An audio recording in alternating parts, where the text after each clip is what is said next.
Buenos días, tardes o noches, jóvenes, señoritas y licenciado por si me está escuchando.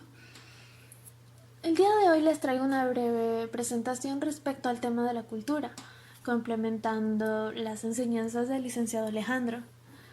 Empecemos por una retroalimentación, relacionando nuestra carrera y la materia con el interés en el estudio de la cultura.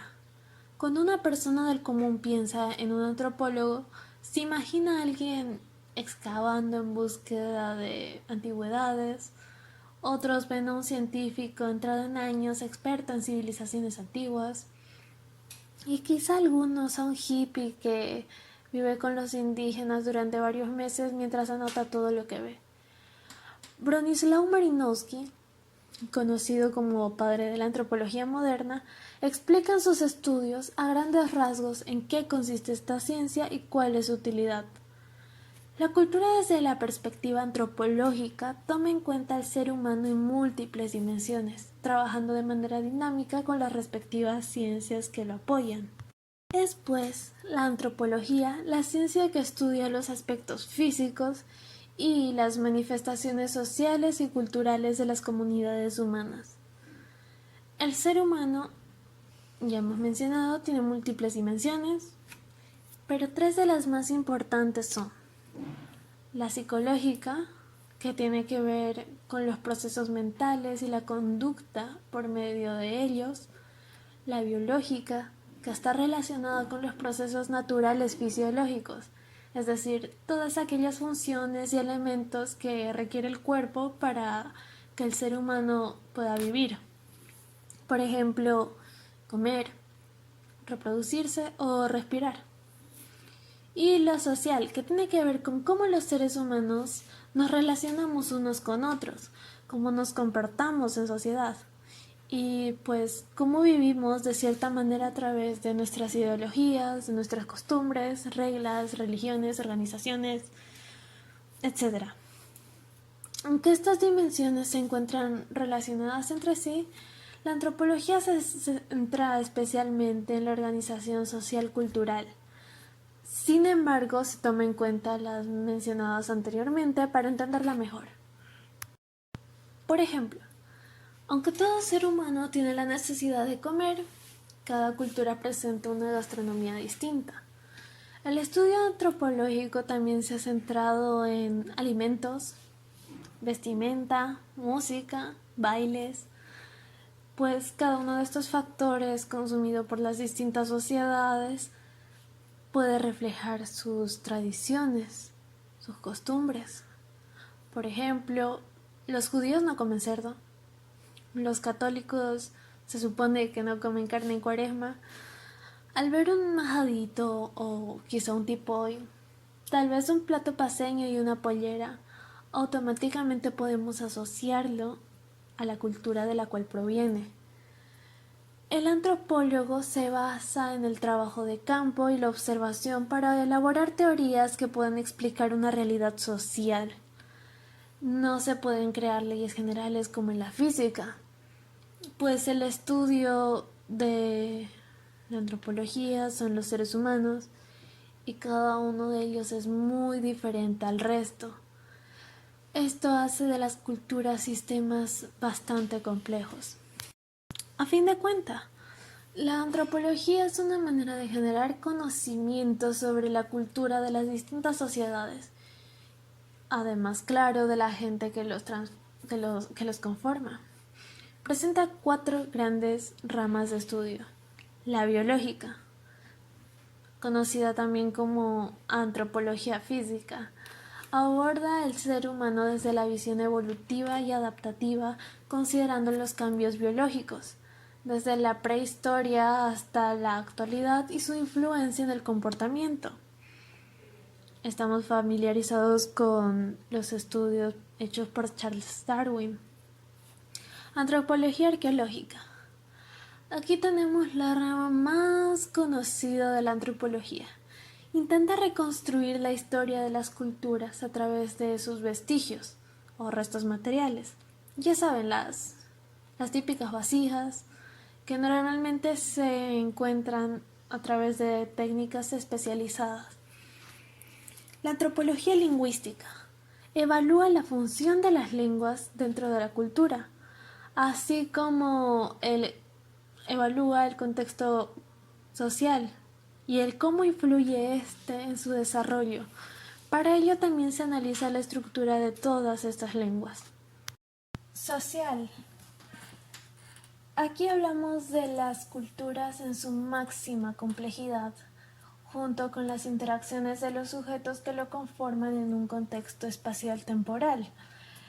Aunque en un principio su enfoque eran las sociedades primitivas, este se ha diversificado abarcando lo urbano, los símbolos, las migraciones e incluso la propia ciencia. Además, fenómenos actuales como la globalización provocan grandes cambios socioculturales. Podemos comparar Santa Cruz hace 1000 años, Santa Cruz de hace 100 años y Santa Cruz hoy en día. Ninguna de las tres llega a ser totalmente igual una de la otra. La antropología utiliza el conocimiento producido para generar soluciones a problemáticas de índole social por medio de programas de intervención, cosa que habríamos hecho de haber ido a Roboré. En los últimos años, palabras como multiculturalidad y diversidad ganaron fama, y la antropología se ve en la tarea de estudiar esta diversidad cultural. Y bien, acabo de mencionar las migraciones y la globalización, y el que pues se haya expandido tanto que la relación de una persona de determinada cultura puede expandirse a través del mundo por medio de internet o por medio de viajes, siendo que tomando en cuenta de que ni siquiera es una sola persona.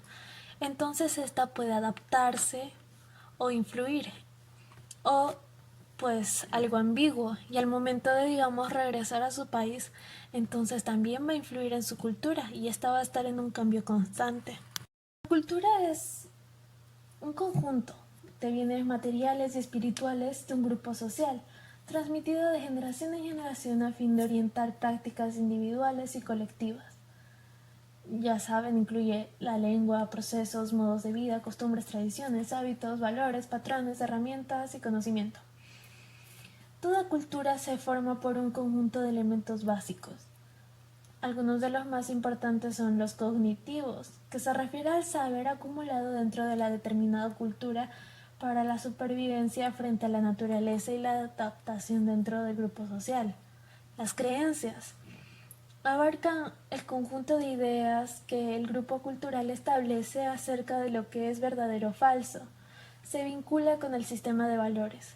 Y los valores son criterios que sirven como modelos evaluadores de la conducta, ya que orientan los que se consideran principios y actitudes aceptables o inaceptables para garantizar la continuidad del grupo. Normas. Las normas son códigos de acción específicos que regulan la relación entre los individuos con base en los valores compartidos. Esto incluye el sistema de sanciones. Existen dos tipos de normas: las normas prescriptivas, que señalan los deberes y obligaciones, y las normas proscriptivas, que señalan lo que no hay que hacer. El sistema de signos y símbolos son todos los recursos comunicativos arbitrarios y convencionalizados que utiliza el grupo social para transmitir mensajes. Podemos mencionar el lenguaje, la escritura, los signos gráficos y los símbolos. Formas no normativas de conducta son aquellos rasgos de comportamiento que diferencian a un grupo social de otro, incluso dentro de una cultura compartida. Esto es a lo que llamamos idiosincrasia. Los fenómenos culturales se pueden dividir en dos tipos: la cultura inmaterial o espiritual, que corresponde a la cultura que se transmite por tradición oral, por ejemplo los sistemas de creencias, los valores, el lenguaje, la música, las leyes; y la cultura material, que es la que se representa pues de manera material, física, como la tecnología, los bienes de consumo, el patrimonio tangible. Para ponerla en palabras simples, la arquitectura, las artes, vestimenta. Características de la cultura. Toda la cultura se caracterizan por compartir una serie de elementos, entre los cuales podemos señalar los siguientes. Abarcan la totalidad de las prácticas humanas. Surgen en oposición a la naturaleza, instinto versus conocimiento. Representan una visión del mundo, se expresan simbólicamente, proveen orden social.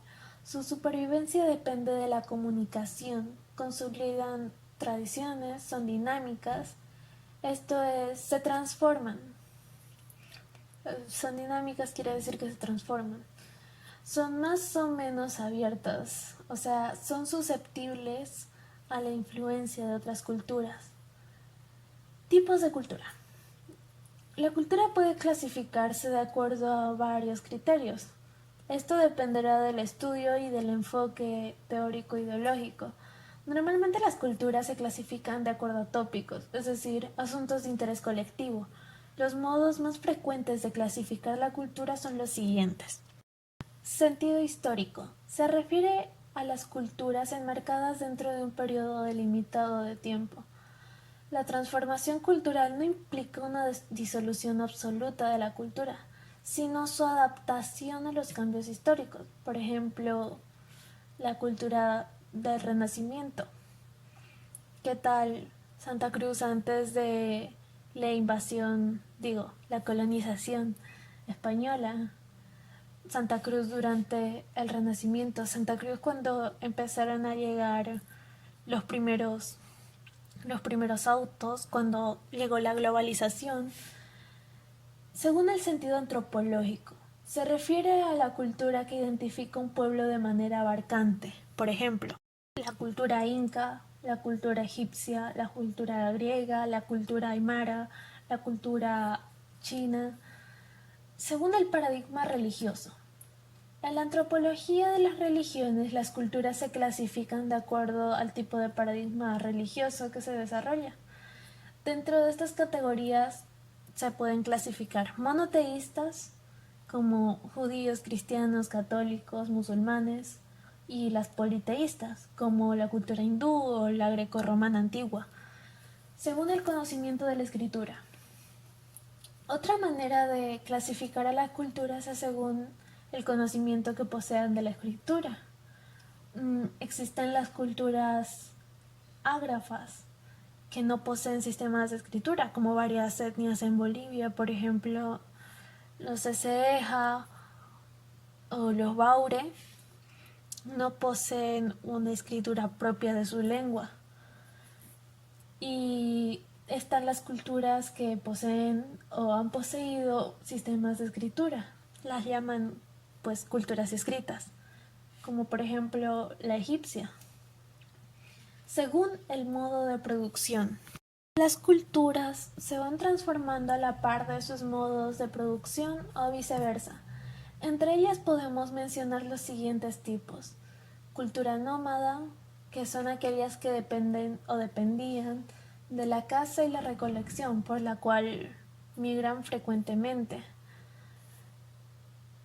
Las culturas agrícolas, que ellas son la mayoría actualmente, son aquellas que se vuelven sedentarias gracias al desarrollo de la tecnología agrícola, es decir, se quedan en un solo lugar porque ya son capaces de producir su propio alimento. Actualmente podemos incluso clasificarnos en dos tipos, que es la cultura urbana, establecida en centros urbanos, y la cultura industrial, ya que nuestros modos de producción son de alcance masivo. Según el orden socioeconómico o la hegemonía. En el estudio de la cultura dentro de una misma sociedad ha predominado la clasificación de la cultura según la clase social, el orden socioeconómico o la hegemonía, debido al impacto que tiene el orden material en los procesos culturales.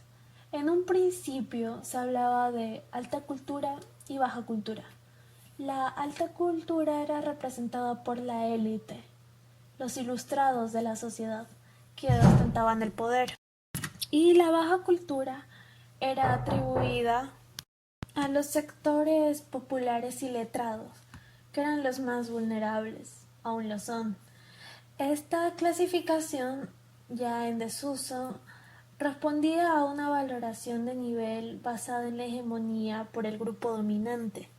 Gracias al surgimiento de los nacionalismos, los sectores populares fueron considerados representantes de la identidad nacional. Así comenzó a utilizarse con más frecuencia la expresión cultura popular, en referencia a la baja cultura. La alta cultura pasó a llamarse cultura elitista, cultura de élite, cultura culta o cultura académica. Por ejemplo, parte de la cultura popular son las tradiciones folclóricas como el carnaval, y parte de la cultura de élite son las bellas artes, la ideología de un estado, la medicina como área de conocimiento, según los modos de difusión. Con la entrada de los medios de comunicación masivos, los procesos culturales se vieron alterados. De ahí han surgido nuevas culturas, como la llamada cultura de masa, que surge a partir de la información divulgada por medios de comunicación masivos y afecta tanto a la cultura elitista como a la cultura popular. Por ejemplo, el fenómeno global de un ídolo pop o de una red social, el consumo de determinados productos, etc. Según las luchas de poder al interior de una sociedad, las diferencias entre los sectores de una sociedad generan movimientos de resistencia y o innovación enfrentados al orden hegemónico. Muchas veces tiene que ver con las diferencias generacionales que se acentúan a la luz de los avances técnicos. Dentro de esta categoría conocemos los conceptos de subcultura y contracultura. Una subcultura son, por ejemplo, los emo, y una contracultura serían las feministas o las personas parte del movimiento hippie. Muy bien, eso es todo por hoy. Espero la pasen bien. No se olviden dejar su comentario, mínimo 10 líneas. Y si tienen alguna pregunta, igual me la dejan en los comentarios. A través de este método, para quienes no lo sepan, estaré anotando su asistencia. Bye.